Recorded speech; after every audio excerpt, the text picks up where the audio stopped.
Bienvenue encore une fois sur ce programme ayant pour thème l'ordre dans la maison de Dieu avec le pasteur Mickey Hardy. Mickey, lors des précédentes sessions, on a parcouru un petit peu dans le livre de Zacharie pour voir ce que Dieu avait dans son cœur pour l'Église lors de cette construction. On a vu qu'il y a l'autorité de Dieu.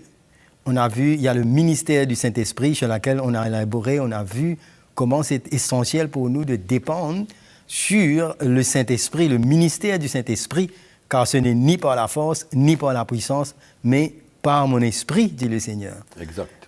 Donc Dieu a son plan, il a sa manière de construire, et on ne peut pas échapper si on veut voir l'Église construite sur le bon fondement, à la manière de Dieu. Exact. Tu as pu nous parler aussi de la manière de construire, n'est-ce pas? Et aujourd'hui, on va voir un peu concernant cette autorité de Dieu. Cette autorité de Dieu dans l'Église. On parle d'autorité, il y a aussi cette influence du monde qui peut venir dans l'Église, où on parle de l'autorité d'une manière légaliste, charnelle, sans comprendre ce que Dieu a son cœur quand lui, il parle de cette autorité et les hommes qu'il emmène dans l'Église pour le représenter. Comment tu vois cette autorité dans l'Église? Oui, chose importante. Oui. Parce que je crois que c'est très important dans l'Église que le peuple de Dieu ressente qu'il y a une autorité qui vient de Dieu. Et que ce n'est pas, comme nous avons dit précédemment, des influences du monde, des gérances extérieures, etc. Mm-hmm. Allons dire au début que l'Église, elle n'est pas une association, ni un club, ni une réunion d'hommes et de femmes pour venir entendre ce qu'ils veulent entendre. Parce que souvent, c'est comme ça dans les églises. Les opinions de chacun. Oui. L'église, elle est construite selon ce que les chrétiens veulent entendre. Et par peur de perdre les chrétiens, finalement, le leadership, il prêche, parle, pour garder les chrétiens là, de peur qu'ils s'en aillent. Donc, l'Église, ce n'est pas ni une association, ni un rassemblement de gens, mais ni avec des lois strictes, mais c'est un peuple. C'est un peuple qui a besoin de sentir l'autorité de Dieu, l'autorité divine. Ça, c'est absolument nécessaire. Pas l'autorité d'un homme, pas quelqu'un qui manipule, pas quelqu'un qui utilise cette autorité pour son intérêt personnel, mais une autorité qu'on sent que c'est la main de Dieu, que c'est l'Esprit de Dieu qui est à l'œuvre, qui est en contrôle, qui conduit, qui guide, qui emmène le cœur de Jésus, parce que l'autorité de Dieu, quand on parle d'autorité, ça fait un peu peur. Oui. Ouais. Comme si un gouvernement, une directive, là. Oui, c'est normal, parce que la nature de l'homme, regarde comment les pays sont gouvernés aujourd'hui, avec une autorité, la main de l'homme, la sagesse humaine, la force de l'homme, tu vois, l'autorité humaine, mais l'Église, c'est différent. C'est une autorité dans l'esprit, qui conduit, qui gère. Pour la protection. Pour la protection. Pour la sécurité. Exactement. Oui. Allons lire un petit coup dans Matthieu chapitre 16, on va voir ce que Jésus a dit. Très important parce que ça va nous montrer comment Jésus veut construire. Oui. Et comment il transmet son autorité dans la vie des hommes. Donc, Matthieu chapitre 16, verset 13 nous dit « Jésus étant arrivé dans le territoire de Césarée de Philippe, demanda à ses disciples « Qui suis-je aux yeux des hommes? Moi, le Fils de l'homme. » Ils répondirent « Les uns disent que tu es Jean-Baptiste, les autres Élie, les autres Jérémie ou l'un des prophètes. » Et vous, leur dit-il, « Qui dites-vous que je suis ?» Simon-Pierre répondit « Tu es le Christ, le Fils du Dieu vivant. » Jésus, reprenant la parole, lui dit, « Mais tu es heureux, Simon, fils de Jonas, car ce ne sont pas la chair et le sang qui t'ont révélé cela. » Ce n'est pas la chair, ce n'est pas le sang qui t'ont révélé cela. Mais c'est mon Père qui est dans les cieux. Et moi, je te dis que tu es Pierre et que sur ce roc, je bâtirai mon église. Et que les portes du séjour des morts ne prévaudront point contre elle. Je donnerai les clés du royaume des cieux. Ce que tu lieras sur la terre sera lié dans les cieux, et ce que tu délieras sur la terre sera délié dans les cieux. Ça, c'est un texte très connu par les chrétiens, mais qui souvent est mal interprété ou mal compris, ce qui emmène une confusion. Mais là, nous voyons que Jésus, il dit « Je bâtis mon église ». C'est pas l'homme. C'est pas l'homme. Ah, je bâtirai mon église. Une église qui lui appartient. C'est ça. C'est important de comprendre ça. C'est important de comprendre ça. Parce que souvent, les serviteurs de Dieu, les pasteurs croient que c'est leur église à eux. C'est commun, ça. Oui, c'est pour eux, c'est mon église, à moi. Oui. Et il dit, je bâtirai mon église et les portes du séjour des morts, ce qui représente la puissance des ténèbres, ne prévaudront point contre elle. Clair. C'est-à-dire, Jésus dit, je suis le chef. Voilà. Okay, je suis le chef. L'opposition, les forces des ténèbres n'arrêteront pas ce que moi je veux faire. Quand c'est lui qui fait. Ça nous retourne un petit peu dans le livre de Malachie, là. Qui es-tu? Qui es-tu, toi? Montagne. Ouais. Contre Zorobabel. Oui, oui. Donc Jésus vient confirmer ici que la construction de l'Église, lui étant le chef, qu'il a vaincu l'ennemi. Colossiens chapitre 2, verset 15 nous dit qu'il a dépouillé les dominations, les autorités. Il les a livrées publiquement en spectacle, en triomphant d'elles par la croix. C'est-à-dire que l'ennemi a été vaincu. Oui, il peut essayer d'interférer, mais encore une fois, on vient dire que quand le Saint-Esprit est en contrôle... Là, c'est autre chose. Là, c'est autre chose. D'accord? On n'essaie pas. Donc, exactement. Ouais. Et il vient maintenant dire que ne vous inquiétez pas, je suis en contrôle, je suis le chef, mais vous, soumettez-vous à mon esprit. C'est ça le texte que ça dit. Et il dit à Pierre, Pierre, je te donnerai les clés du royaume des cieux. Là, Jésus est en train de leur dire au leadership des églises. Oui. Parce que Pierre représentait là le leadership. C'est ce que Pierre a été par la suite, au début de l'Église du Nouveau Testament. Un des 12 apôtres. Oui. Le leadership de l'Église des apôtres. L'autorité apostolique. Donc il dit, je te donne les clés. En d'autres mots, je te transmets l'autorité divine. Je te donne les clés. Quelqu'un qui a les clés, c'est lui qui ouvre. C'est lui qui décide d'ouvrir. Oui. C'est lui qui ferme. Oui.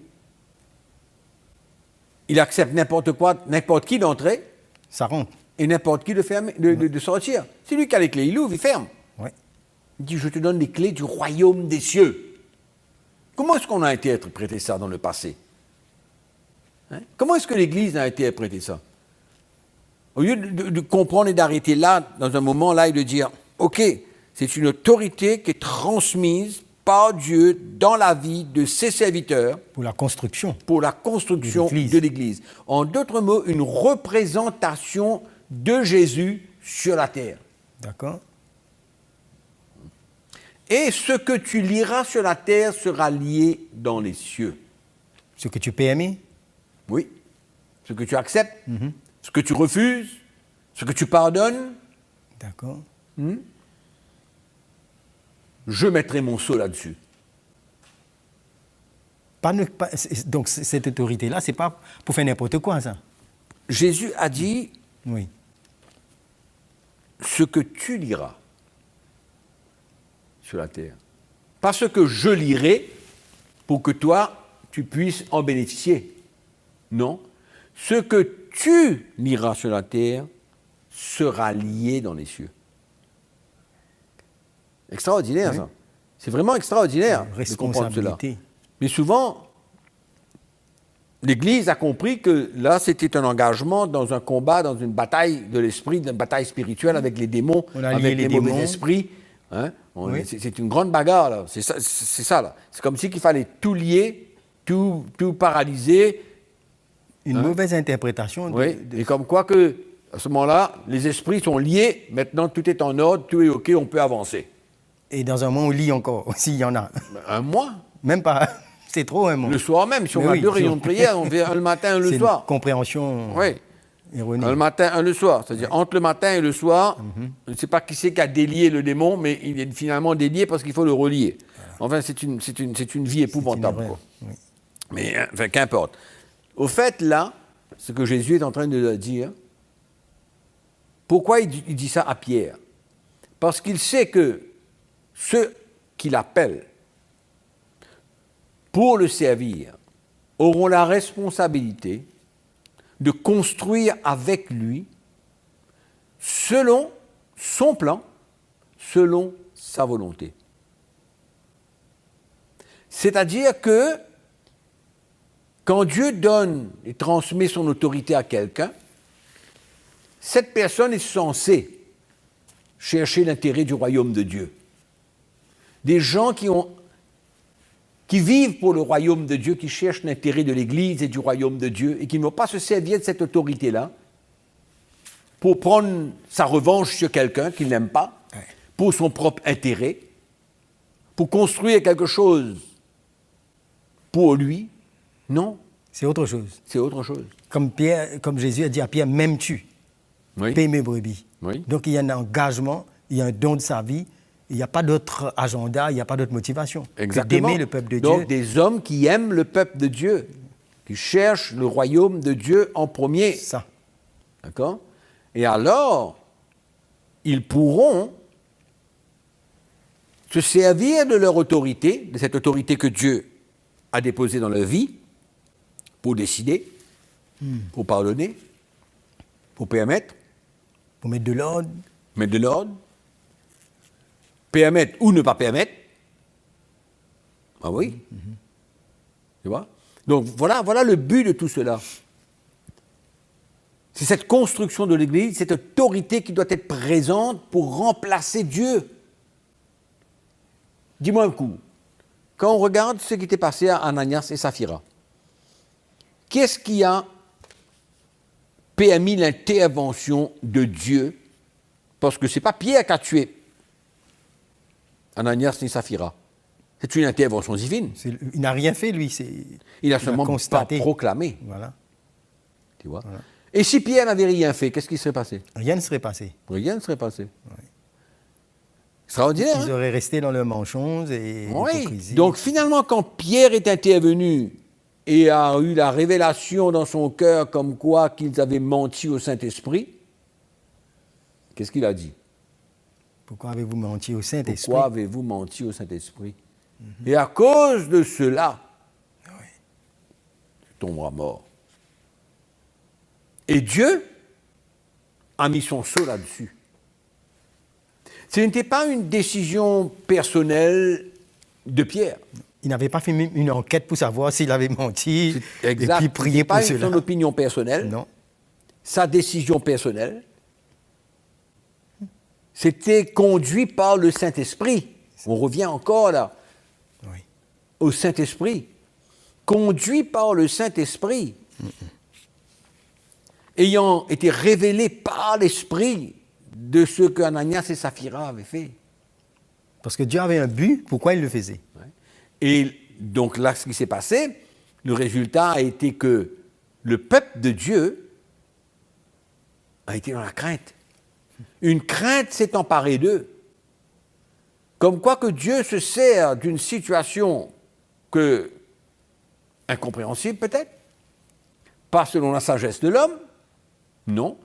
Si Pierre là avait agi selon la sagesse de l'homme, ben, il n'aurait rien proclamé. Il aurait raisonné. Il aurait raisonné, il aurait expliqué. C'est vrai. Donc, il y a des moments où Dieu veut agir de certaines manières, où il a besoin des hommes pour proclamer C'est ça. certaines choses, pour agir dans certaines situations, pour amener l'ordre dans certaines situations, l'ordre spirituel de Dieu.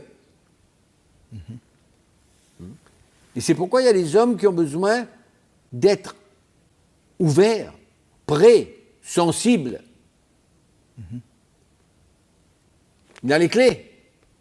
Et ce n'est pas n'importe qui fait ça. Non, Ce sont des hommes que Jésus lui-même a choisis, exactement. avec une autorité qui vient de lui. Exactement. Ça doit être bien clair. C'est pourquoi nous ne pouvons pas simplement juste regarder n'importe qui.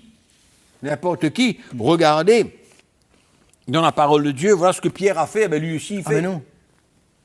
Dernièrement, j'ai entendu un pasteur qui disait, parce que les gens étaient contre lui et contre son Église, il allait faire descendre du feu du ciel pour les éliminer tous. Ça n'a pas de fondement, ça. C'est la chair, c'est... Tu vois? C'est- C'est incroyable. Alors, il lit quelque chose dans la Bible, et puis il veut faire pareil. On ne peut pas imiter. C'est pas le cœur du Seigneur, On il n'y ne a peut pas de imiter. Il directive. faut être conduit par le Saint-Esprit. Amen.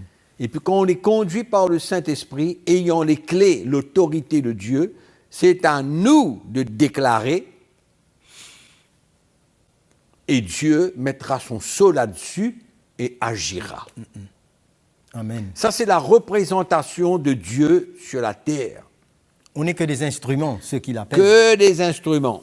C'est Oui. pourquoi aujourd'hui, Dieu cherche des hommes qui ont l'intérêt pour le royaume de Dieu. Tu ne penses pas que dans la manière que Dieu met de l'ordre, qu'il y a beaucoup d'abus de l'autorité Beaucoup de l'homme d'abus. dans l'Église? Beaucoup d'abus et beaucoup d'autorité charnelle et beaucoup d'autorité pour se positionner, beaucoup d'autorité pour chercher un respect, hein, beaucoup d'autorité pour manipuler, je dirais même plus loin, beaucoup d'autorité pour voler, Voler.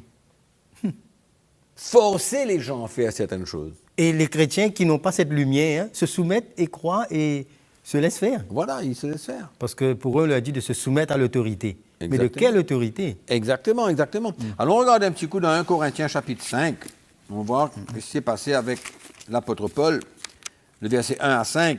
On lit, on entend dire généralement qu'il y a parmi vous de la débauche, et une débauche telle que ne se rencontre même pas chez les païens.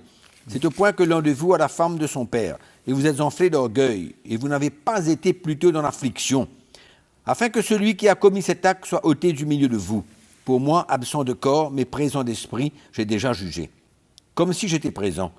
Celui qui a commis un tel acte, au nom du Seigneur Jésus, vous et mon esprit étant assemblés, avec la puissance de notre Seigneur Jésus, qu'un tel homme soit livré à Satan pour la destruction de la chair, afin que l'esprit soit sauvé au jour du Seigneur Jésus. Moi, je vois 3 petits points dedans, importants, peut-être à mentionner.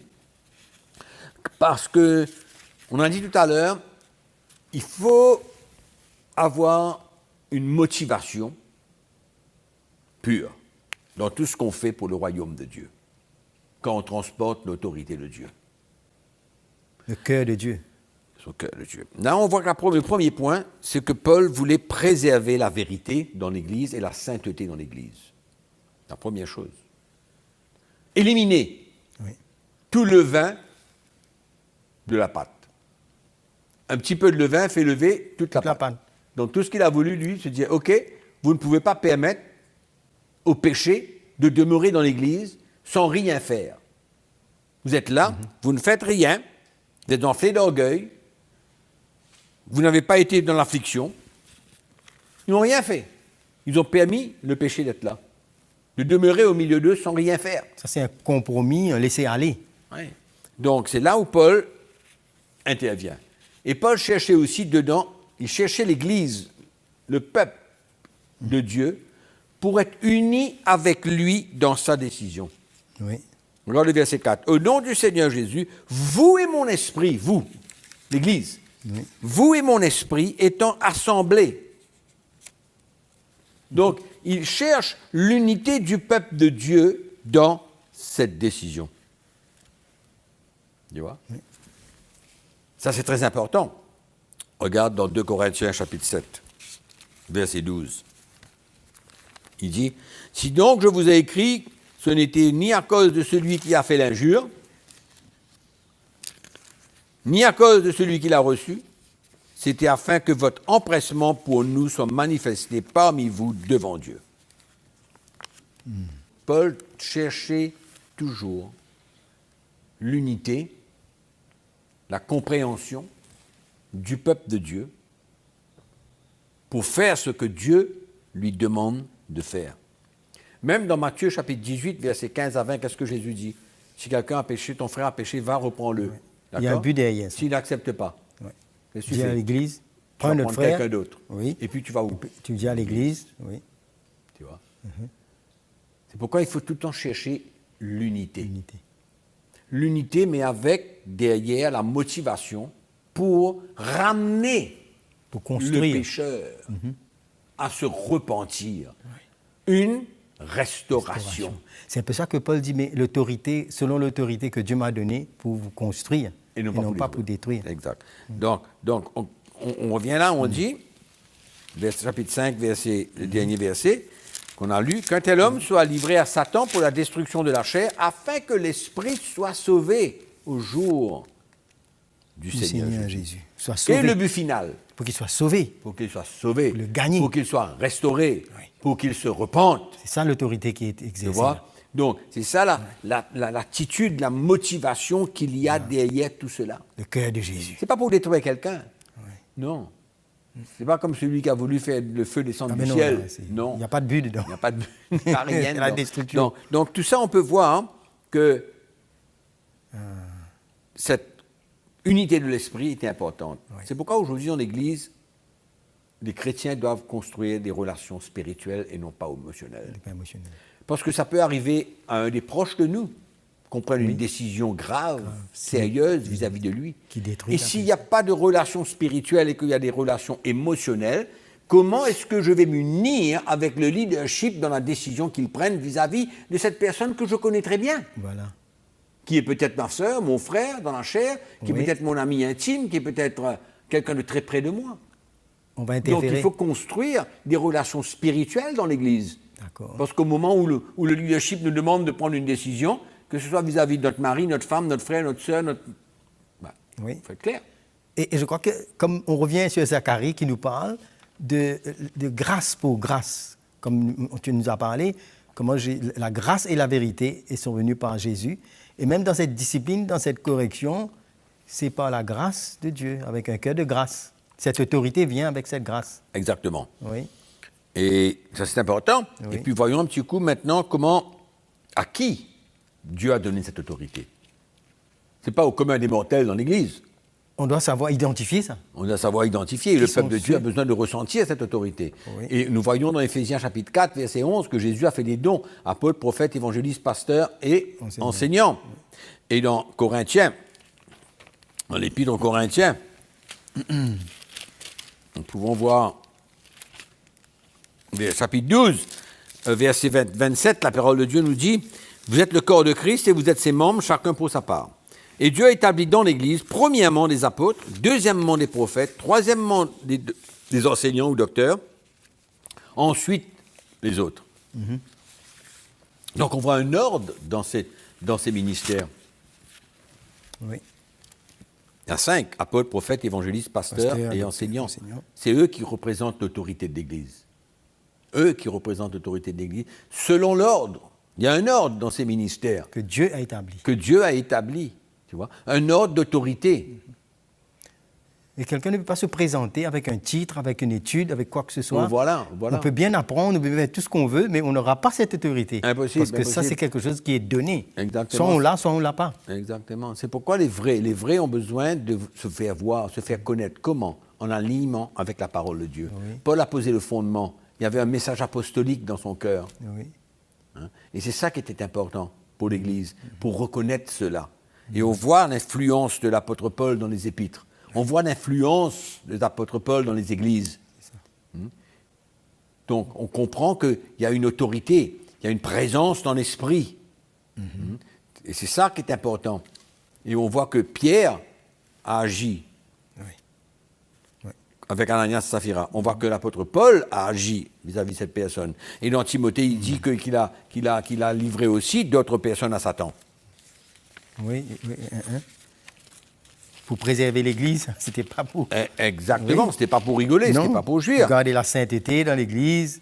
Exactement. Oui. Donc on voit ces dons d'autorité, on voit ce transfert d'autorité Oui. que Dieu établit lui-même au sein de l'Église. C'est comme ça, c'est la manière de construire. C'est pourquoi il faut reconnaître entre les vrais et les faux. Voilà. Les vrais ont besoin de transporter une autorité qui est une autorité divine, et on les reconnaît par le message et l'onction de Dieu qui est dans leur vie, pas par le titre, comme tu viens de dire. Oui. Et pour les prophètes, c'est pareil. Oui. Donc il y a une ordre d'autorité des apôtres, des prophètes. Hein. Exactement. Donc c'est clair. Donc on peut voir maintenant que Dieu ne joue pas. Oui.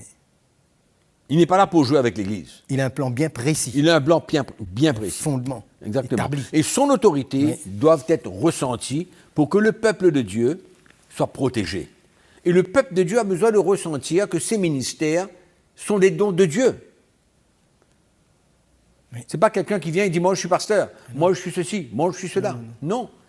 Et le peuple de Dieu ressent ça, ressent dans l'esprit Oui, cette autorité qui est présente Amen. dans l'Église. Tu vois. Et c'est ça qui est important. Et ça construit, édifie l'Église. Ça construit, ça Emmène à édifie grandir, l'Église, emmène la maturité. amène la maturité, et en même temps, le peuple de Dieu se sent complètement protégé. Amen. Amen. Protégé. L'autorité que Dieu L'autorité met dans divine. l'Église. C'est quelque chose de très important dans l'Église, mais qu'on ne retrouve pas dans beaucoup d'églises. Amen. Pourquoi? Parce que les gens ne comprennent pas cette ordre d'autorité, apôtres, prophètes, etc. Et ils sont des pasteurs, et les pasteurs, ils sont l'autorité de leur Église, tu vois, et ils utilisent l'autorité, non pas parce qu'ils l'ont reçue, mais parce qu'ils sont là, et qu'ils s'imposent, et qu'ils décident, et qu'ils font tout. Et qu'il n'y a rien de Dieu dedans, c'est la Il y a- chair. il y a c'est un l'homme. mélange. C'est l'homme. Il y a un mélange. Amen. C'est pourquoi Donc, ces ministères ont besoin d'être retournés, d'être présents à l'Église. Il y a un ordre qui a besoin d'être remis là. voilà. On revient sur cet ordre pour terminer, l'ordre dans la maison de Dieu. Et on a besoin d'accepter cette autorité qui emmène l'ordre, qui amène la crainte de Dieu, qui amène la sainteté et qui amène la paix et la sécurité dans l'Église du Seigneur. Amen. Amen. Donc, l'ordre dans la maison de Dieu, on va revenir encore une prochaine fois pour ce thème et nous vous remercions. Que Dieu vous bénisse.